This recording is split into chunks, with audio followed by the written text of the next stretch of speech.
நிறைய குடும்பங்கள் வந்து கிராம தலைவர்களே வருவாங்க. அந்த ஜோதிடர்கள் யாருன்னு பார்த்து, யார் ஜோதிடர் சாம்பாவான் அப்படின்னு அவங்க தேர்ந்தெடுத்து தான் வருவாங்க. பிரசன்னம் தான் பார்ப்பாங்க. சாதகமாக அது கிடைக்காது, கோயிலுக்கு ஜாதகம் போட்டுக்க மாட்டாங்க. பிரசன்னத்தை தூக்கி தான் வருவாங்க. இப்போ தாம்பூல பிரசன்னம் பார்க்கக்கூடிய நீங்கள் அதுக்கான தகுநிலை அடைஞ்சிட்டா, தெய்வம் என்ற ஸ்தானத்தை நீங்கள் அடையும் பொழுது அந்த விஷயத்தை கரெக்டாக அவங்க தெய்வம் பேச ஆரம்பிச்சிடும். உங்கள் தெய்வம் உங்கள்கிட்ட பேசணும். உங்கள் குருமார்களும் உங்கள் குலதெய்வமும் உங்களை சுற்றி பேச ஆரம்பிக்கணும். அந்த ஊர்லேயே கட்டு கிடக்கும். அந்த ஊரில் எல்லை தெய்வம் இருக்கும், அந்த எல்லையத்தை கட்டிடுவாங்க. பெரிய ஆட்கள்லாம் இருக்காங்க, டக்குன்னு லாக் போட்டுருவாங்க. அது இயங்க முடியாமல் நிற்கும். ஒரு தேவதைக்கு பூஜை பண்ணிக்கிட்டே இருக்கணும். மந்திரமும் பூஜையும் கொடுக்கும்போது சக்தி எனர்ஜி இருந்துகிட்டே இருக்கும். அங்கே போய் கை வைப்பாங்க, கை வச்சு லாக் பண்ணிடுவாங்க. அதனால் அந்த குடும்பமே அந்த ஊரே சின்ன விஷயத்துக்கு ஈகோ தட்டி போய் இந்த கோயில் மாடு, சல்லியட்டு மாடுகள்லாம் பிரச்சனை ஆகிடும். என் ஊர் மாட்டை அடிச்சுட்டாண்டா, அந்த ஊரில் எதிர்க்கூடாதுன்னு சொல்லி ஈகோ தட்டி பிரச்சனை பண்ணிட்டு இருப்பாங்க. இந்த மாதிரி சின்ன சின்ன விஷயங்கள் இல்லாத ஊருக்கு ஊர் பேசாமல் கிடப்பாங்க. ஒரே பக்கத்து கிராமங்களாக இருக்கும். பரப்பு பிரச்சனை, தண்ணி பிரச்சனை, இதுகளெல்லாம் லாக் பண்ணிவிட்டு பெரிய பெரிய நீ பெரியாளா நான் பெரியாளா பார்ப்போம்டா அப்படின்னு சொல்லி சின்ன இதில் பெருசாகி மாட்டிக்கிடுவாங்க. ஒன்றுமே இல்லாத மட்டும் பெருசாகிக்கிறோம். அது உங்கள்கிட்ட வரும். அப்போ அதை காட்டி கொடுக்கும். நீங்கள் இதை என்ன செய்யணும், அது வந்த நேரத்துக்கு அந்த பிரசன்னம் போடுறதுக்கு நம்ம தயாராகும். தாம்பூல பிரசனத்தை வச்சு எல்லாம் கண்டுபிடிச்சிடலாம். அவள் வாங்கிட்டு வர வெத்தலை வாங்கிட்டு வரும்போது கண்டிப்பாக தேங்காய், பழம், பூ எல்லாம் இருக்கணும். மினிமம் அந்த 5 பொருளாவது கண்டிப்பாக சேர்ந்து வரணும். அந்த பூஜைக்குரிய பொருட்கள் இருக்குங்களா, தேங்காய், அந்த 5 பூத தத்துவம் நமக்கு அதில் கிடைக்கும். ஐம்பூதம் சொல்கிறோம் இல்லையா, அந்த 5 பூதங்களும் நமக்கு விசேஷமாக தரணும். அப்போ தேங்காய், பழம், பூ, வெத்தலை, பாக்கு, சூடம், பத்தி இதெல்லாம் அதில் இருக்கும். இந்த வெத்தலையும் பாக்கும் அந்த இடத்த கர்மாவை நமக்கு காட்டி கொடுக்கும். மொத்தம் 7 பொருள் ஆகுது. சரியா? 7 பொருள் என்ன வரும்? தேங்காய் சொல்கிறோம், பூ சொல்கிறோம், பழம் சொல்கிறோம், என்ன சொல்கிறாங்க, பத்தி, சூடம். இந்த 5 முக்கிய பொருட்கள் 5 பூதத்துக்காக அங்கே பேசும். அவங்க வாங்கிட்டு வந்திருக்க வச்சு கவனிக்கணும்.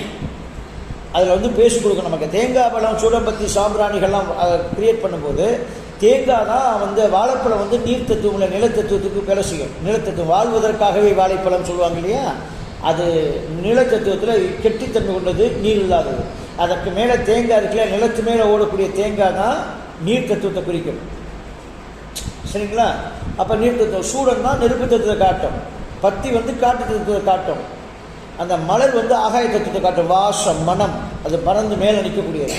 இந்த தத்துவங்கள் எல்லாம் அங்கே பேசும். எந்த மாதிரி வண்ணங்களில் வச்சுருக்கிறாங்க, எத்தனை வாங்கிட்டு வந்திருக்காங்கலாம் பார்த்து பேசணும். அப்படின்னு சொன்னால் இது குருமார்களோட இணையும் போது அவங்க ட்ரைனிங் கொடுப்பாங்க. கூடயே பயிற்சி எடுக்கும்போதெல்லாம் கொடுப்போம். அதை வச்சு லேசாக பார்த்தோன்னே சொல்லி எல்லாம் காட்டுது. எந்த இடத்துல பாய்ச்சிருக்கு, எல்லாம் ஒரே மாதிரி இருக்கா, அது சோட சுற்றங்கள் இருக்கா, வண்ணங்கள் மாறி இருக்கா, மலர்கள் எல்லாம் வாசனை மலரா, வாசனையற்ற மலர்களா, இதெல்லாம் நம்ம கவனிக்கணும்.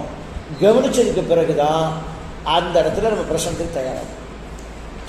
ஸோ பிரசன்ன பலன் பார்க்கும்போது இவ்வளவு முக்கியத்துவம் வாய்ந்த அந்த கிராமத்தில் என்ன நடக்குன்னு அப்படியே போட்டு உடைச்சிடும்.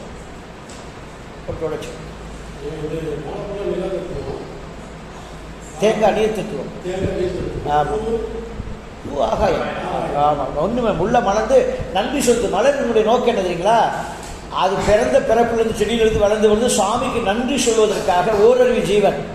அது முதல்ல முட்டாகி அப்புறம் மழை காயாகி அப்படி பூவாகி மலர்ந்து அந்த வாசத்தை அப்படி பரப்புறதான் அந்த தேவதை ஆகாயத்துக்காக கொடுத்து நன்றி சொல்லும் தெய்வங்களுக்கு. அந்த மலர் சூட நெருப்பு தத்துவம், பத்தி வந்து காட்டு தத்துவத்தில் பேர், காட்டில் கிடக்கு. ஐம்பூதங்களையும் அங்கே காட்டி கொடுக்கும் நமக்கு. அவர் எந்த மாதிரி விஷயங்களை கொண்டு வச்சிருக்காருன்னு பார்த்துட்டு நம்ம அந்த முடிவு எடுக்க தெரியணும். அப்போ தாம்பூல பிரசனம் வந்து ஒரு கிராமத்துக்கு பயன்படுத்தும் போது இத்தனை விஷயங்களை கணக்கில் இட்டு செய்யணும். இப்போ நான் சொன்னது கூட நம்ம நூலில் இருக்காத விஷயங்கள் தான். சரிங்களா? கோயில் பிரசனம்னால நான் சொல்கிறேன். அதை கோயில் உள்ள விஷயம், கோயிலில் ப்ராக்டிக்கல் அங்கே செய்யும்போது கையில் எடுக்கும். அதில் உள்ள விஷயம் இதுக்குள்ளேயே இருக்குது, இதுக்குள்ளேயே பேசும். அவங்க கனி வச்சுருந்தாங்கன்னா பிரச்சனை சால்வ் ஆகிற கட்டத்துக்கு வந்திருக்கு. கனியெல்லாம் வைக்கலை அப்படின்னா இப்போ தான் வச்சு இறுக்கமாக இருக்குது, அந்த கோயில் முடக்கப்பட்டிருக்குன்னு காட்டும். நிறைய காட்டு அதெல்லாம் கட்டி விழுந்துருக்கலாம் காட்டிடும். இந்த ஐயாயிரத்தில் போடுற வேண்டிய எத்தனையோ கட்டி வச்சுருக்காங்களா, பாக்கு கட்டி வச்சுருக்காங்களா, இதெல்லாம் வச்சுனோம். அப்படியே இது தொடக்கூடாது. அப்படியே பார்வை தான் இருக்கணும். அப்படி பார்க்குறக்கு இதெல்லாம் உங்கள்கிட்ட பேசணும்னா நீங்கள் எப்படி இருக்கணும் முதல்ல புரிஞ்சுக்கணும். ஒரு ஜோதிடா இது பிரசன்ன ஜோதிடாகணும்னா குருபக்தி, விரைபக்தி நிரம்ப பெற்றிருக்கணும். நிரம்ப இருக்கிறாலும் சொன்னது அப்படியே படிதம் இருக்கும். நீங்கள் சொன்னதை தேவர்கள் வந்து சொல்லுவாங்க உங்களுக்குள்ள இருந்து. உங்களுடைய அந்த ஆத்மார்த்தமான அந்த அர்ப்பணிப்பு தான் அங்கே அது பேசிக்கிட்டு இருக்கும். அங்கே அப்படி உயிரோட்டமாக உங்களை வளர்ச்சி மேலே வளர்ந்து போகிறதுக்கு இங்கே இருக்க கர்மா உங்களை விடணும்னா மனசுலேருந்து இருக்க விடணும். இங்கிட்ட வந்து இருக்கம் தளர்ந்து ஆத்மார்த்தமாக கடந்து போகும்போது இங்கே இருக்க மக்களெல்லாம் மீட்டெடுக்கிறதுக்கு நீங்கள் ஒரு கருவியாக பயன்படுவீங்க. தேவர்கள் உங்களை பயன்படுத்த ஆரம்பிச்சுக்குவாங்க. பயன்படுத்தும் போது நீங்கள் மலம் மேலே ஏறிடலாம். நாமளும் போவோம், அந்த மக்களையும் மீட்டெடுப்போம். ஸோ இந்த அடிப்படையில் அதை பார்க்கணும். அப்போ அந்த ஊரை பொறுத்த வரைக்கும் யாராவது அந்த தர்மகர்த்தா இருப்பாங்க இல்லையா, அவங்க கண்ட்ரோல் பூரா இருக்கும்.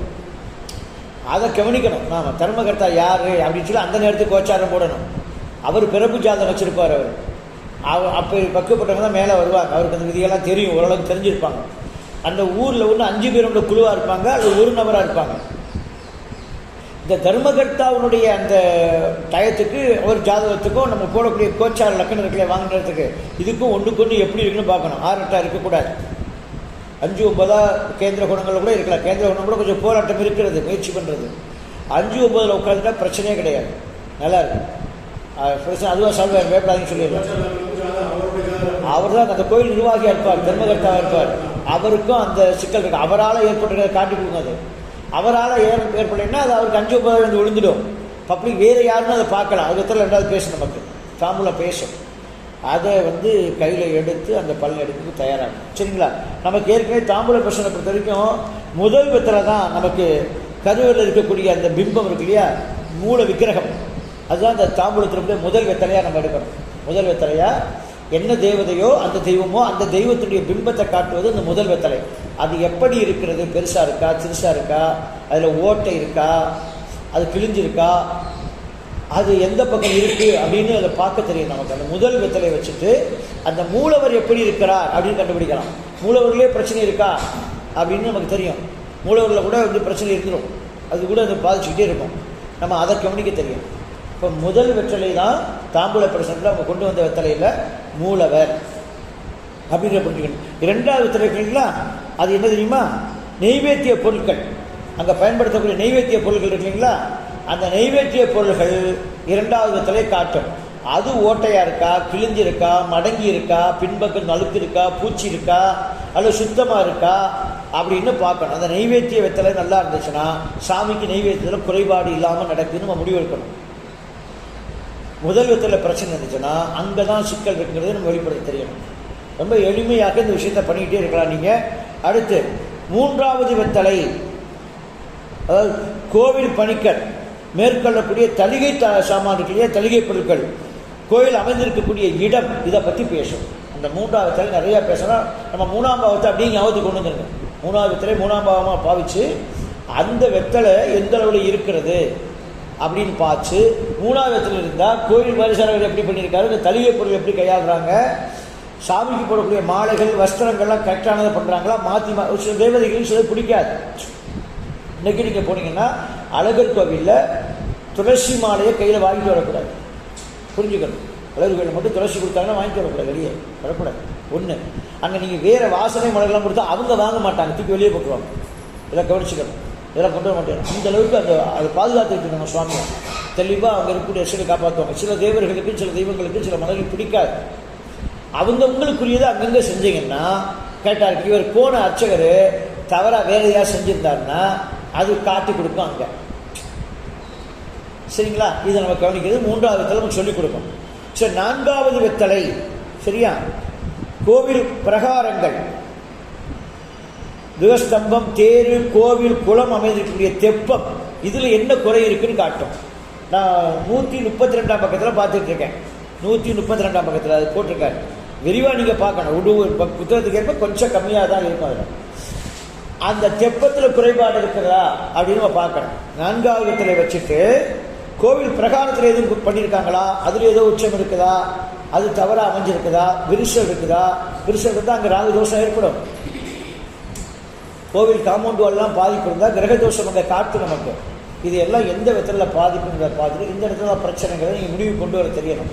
அந்த 4வது வெத்தலை கிழிஞ்சிருக்கா, மடங்கியிருக்கா, நடுவில் ஓட்டை இருக்கா, காம்பு உடைஞ்சிருக்கா, பெருசாக இருக்கா, சுருங்கி இருக்கா, இது எல்லாத்தையும் கவனிக்கணும் அந்த நாள். இதுதான் அப்போ எவ்வளோ ஷார்ப்பாக அவங்க பார்வை விழுகணும், பார்வை முழுதும் அதுலேயே நிற்கணும். அழகாக பார்த்துட்டு 4வது வெத்தலை வச்சு நம்ம முடிவெடுக்கணும். இந்த முன்னாடி கோவில் காடு கொடிமரக்கால், அதில் சிக்கல் இருக்கும்.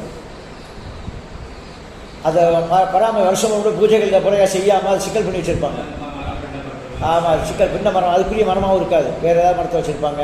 இதெல்லாம் அவங்ககிட்ட முன்னாடி காட்டிங்க சார், தேவர்கள் சொல்லிக் கொடுப்பாங்க. இதான் பிரச்சனை. ஏன்னா நீங்கள் தெய்வங்களாக இருக்கிறதுனால, நீங்கள் தெய்வங்க லட்சணத்தோடு இருக்கிறனால தேவர்கள் உங்களுக்கு சொல்லித் தருவாங்க. உங்களுக்குள்ளே இன்னும் அந்த பிம்பம் உருவாகிக்கிட்டே இருக்கும், இதான் காரணம் அப்படின்னு சொல்லுவீங்க. அது அங்கே மாறும். அதை உங்களை வச்சு மாற்றுற மாதிரி சூழ்நிலை ஏற்படும். அவ்வளோ முக்கியத்துவம் வாய்ந்து தாம்பூல பிரச்சனை கையில் வச்சுக்கணும். 5வது வெத்தலை மந்திர உச்சாரணம். சரியா? ஆச்சாரிய அனுஷ்டானங்கள். அங்கே இருக்கக்கூடிய அர்ச்சகர் மந்திரத்தை, அந்த சுவாமிக்குரிய மந்திரத்தை சொல்லணும். விநாயகர்களில் போய் பெருமாள் மந்திரத்தை சொன்னால் அவருக்கு எப்படி இருக்கும்? அவருக்கு பிடிக்காது, புரியாது, அவர் அதுக்குள்ளே வரவும் மாட்டார். அவர் மந்திரத்தை தான் பேசணும், அவருக்கு பிடிக்கும். உங்கள் வீட்டுக்குள்ளே வந்து பக்கத்து வீட்டுக்காரன் பேசிக்கிட்டே இருந்தால் நல்லா இருக்குன்னா உங்களுக்கு எரிச்சலாக இருக்காது? உங்களை பற்றி தான் கூட பேசணும். அந்த மாதிரி அந்த சூழல் இருக்கும். அந்த மந்திரம் என்பது எந்த தெய்வத்துக்கு நிற்கிறோமோ அந்த தேவர்களுடைய மந்திரத்தை அந்த இடத்துல சொல்லணும். அந்த சொல்லக்கூடிய நபரும் பிழை இல்லாமல் உச்சரிப்புகளை கெட்டால் உச்சரிக்கணும். அதில் எல்லாம் காட்டுறது 5வது வெத்தலை காட்டி கொடுக்கும் நமக்கு. 5ஆம் வெத்தலைக்குரிய குறைபாடு மந்திர உச்சாரணங்களில் காட்டும். அந்த கோயிலுக்குரிய மந்திரத்தை சொல்லணும். அந்த கோயில் என்ன முருகனுக்கு முருகன் மந்திரம், சரவண மந்திரம் தான் அதான் சொல்லணும். முருகன் கோயில் என்ன சொல்லணும்? அந்த தேவனுடைய மந்திரத்தை சொல்லணும், முருகனுடைய மந்திரத்தை சொல்லணும். விநாயகர்கிட்ட விநாயகர் மந்திரம் சொல்லணும், ஈஸ்வரன் ஈஸ்வரன் மந்திரம் சொல்லணும், பெருமாள் பெருமாள் மந்திரம் சொல்லணும், தாயார் சன்னிதானத்துக்கு போனால் தாயார் மந்திரத்தை பிரயோகம் பண்ணணும். அவரவருக்கு அவரவர் விஷயத்தை கையணும். ஒரு கலெக்டர்கிட்ட போய் நம்ம என்ன பண்ணோம், கோர்ட்டு கேஸ் விஷயத்தை அங்கே பேசிக்க முடியாது, ஆஸ்பத்திரி விஷயத்தை கலெக்டர் பேச முடியாதுங்க, நீ அங்கே போ அப்படின்ட்டுவார். கலெக்டர்கிட்ட போய் எனக்கு ரொம்ப நாளாக முடியலை என்ன செய்து கேட்டீங்க, என்ன சொல்லுவார்? எங்கே வந்துருக்காங்க போ அப்படிம்பார். அந்த மாதிரி அங்கே மாறி கிடக்கும். அந்த சொல்லக்கூடிய நபரை தெரிஞ்சவரா அங்கே அர்ச்சகராக இருக்காரா அப்படிங்கிறத உங்களுக்கு காட்டி கொடுத்துரும். கொஞ்சம் பிரச்சனைனா அர்ச்சகர்னா மாற்றுங்களேன் அப்படின்னு சொல்லிட்டு பார்த்துடலாம். தீர்வு கொடுக்கும்போது முடிவு ஃபைனல் வரும்போது அர்ச்சகர்கிட்ட 5வது பாதிச்சிருந்தால் அர்ச்சகரை மாற்றி ஆகணும். அர்ச்சகருடைய குறைபாடாக அங்கே காட்டுது அப்படின்னு பார்க்கணும். அவர்களுடைய செயல்பாடுகள் அதில் அந்த நடைமுறை சிரமத்தை ஏற்படுத்தியிருக்கோம். இப்போல்லாம் ஒன்றுமே இல்லாமல் வர்றாங்களே, ஆச்சாரமே இல்லாமல் நிறைய பேர் கோயிலில் இருக்காங்க. இப்போ நிறைய பேர் இந்த காலகட்டத்தில் எல்லா கோயிலையும் வச்சுருக்காங்க. இந்த மாதிரி ஒன்றுமே தெரியாத போய் சாமி சன்னிதானம் கூட அவசியம். ஹாஸ்பிட்டலில் சாப்பிட வேண்டியது அதுவே சரியாயிடும். அங்கே நல்லெண்ணெயை வாங்கி அவருக்கு அவசியம் பண்ணணும். அதில் அந்த திரவியங்கள்லாம் அந்த லிங்கத்தில் பிரதிஷ்டையில் இருக்கிறது. அதில் பட்டு அந்த 1 லிட்டரை வாங்கி மேலேருந்து எடுக்கோய் காலையில் இருந்துச்சுன்னா வழியெல்லாம் கேட்பாங்க. அதை செஞ்சு கொடுப்பாங்க. அது காலை நேரத்தில் செய்யறாங்க போய்.